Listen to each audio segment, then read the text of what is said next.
স্বাধীনতার সূতিকাগার মেহেরপুরের মুজিবনগরের বিশাল আয়তনের ঐতিহাসিক আম্রকানন জুড়ে রয়েছে স্বাধীনতার স্মৃতি বিজড়িত নানা ইতিহাস ও ঐতিহ্য। তবে পরিচর্যা ও পুষ্টির অভাবে মারা যাচ্ছে শতবর্ষী এই আম গাছগুলো। বাংলাদেশের প্রথম রাজধানী মুজিবনগরের আম্রকানন রক্ষার দাবি মেহেরপুরের মুক্তিযোদ্ধা সহ স্বাধীনতাকামী সর্বস্তরের মানুষের। তবে দেরিতে হলেও গাছ রক্ষার উদ্যোগ নিয়েছেন মেহেরপুর জেলা প্রশাসন।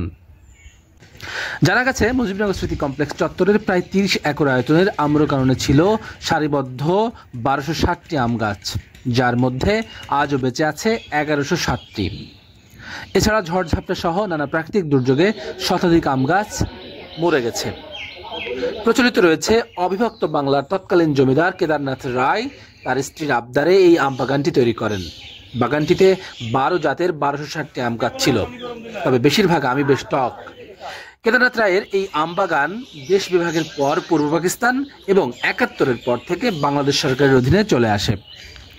মেহেরপুর জেলা প্রশাসন সূত্রে জানা গেছে, মুজিবনগরের আম্রকাননের আম গাছ সংরক্ষণ ও পরিচর্যার জন্য কৃষি মন্ত্রণালয়ে প্রায় 86 লাখ টাকার একটি প্রকল্প প্রস্তাবনা পাঠানো হয়। চাহিদাপত্রটি প্রকল্প আকারে অনুমোদন হয়।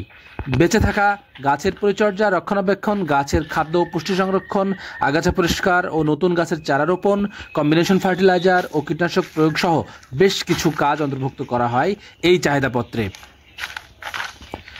মেহেরপুরের এই সম্পদ থেকে একদিকে যেমন সরকারের রাজস্ব আয় হয়, অন্যদিকে ঐতিহাসিক স্মৃতিও বহন করে। বাগান পরিচর্যার জন্য কৃষি মন্ত্রণালয় থেকে যে বরাদ্দ দিয়েছে, তা দিয়ে ইতিমধ্যেই গাছগুলোকে সঠিক পরিচর্যার মাধ্যমে টিকিয়ে রাখার জন্য বেশ কিছু প্রয়োজনীয় পদক্ষেপ গ্রহণ করা হয়েছে।